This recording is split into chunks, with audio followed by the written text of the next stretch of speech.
1 Kings chapter 17. Now Elijah the Tishbite, who was among the settlers of Gilead, said to Ahab, As surely as the Lord lives, the God of Israel before whom I stand, there will be neither dew nor rain in these years except at my word. Then a revelation from the Lord came to Elijah. Leave here, turn eastward, and hide yourself by the brook of Kerith, east of the Jordan. And you are to drink from the brook, and I have commanded the ravens to feed you there. So Elijah did what the Lord had told him, and he went and lived by the brook of Kerith, east of the Jordan.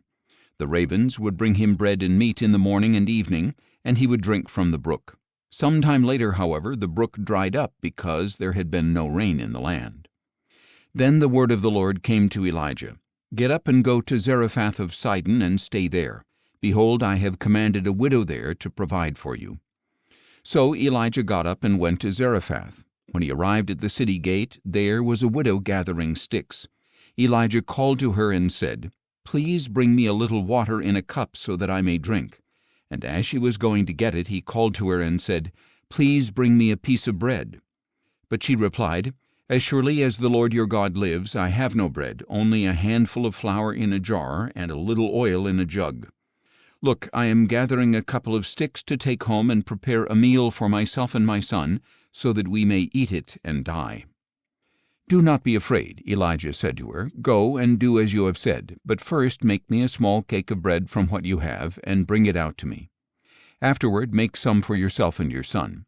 For this is what the Lord, the God of Israel, says, The jar of flour will not be exhausted, and the jug of oil will not run dry until the day the Lord sends rain upon the face of the earth.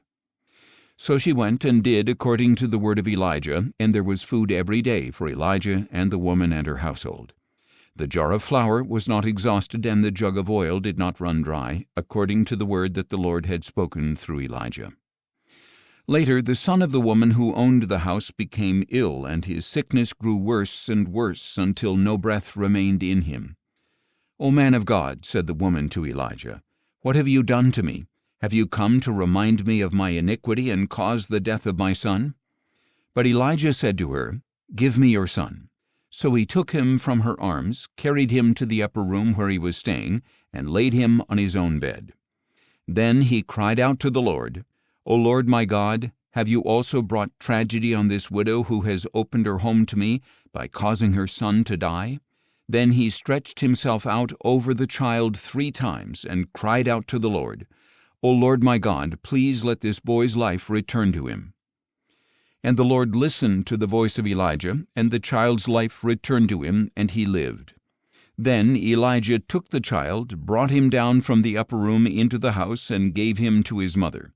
Look, your son is alive, Elijah declared. Then the woman said to Elijah, Now I know that you are a man of God, and that the word of the Lord from your mouth is truth.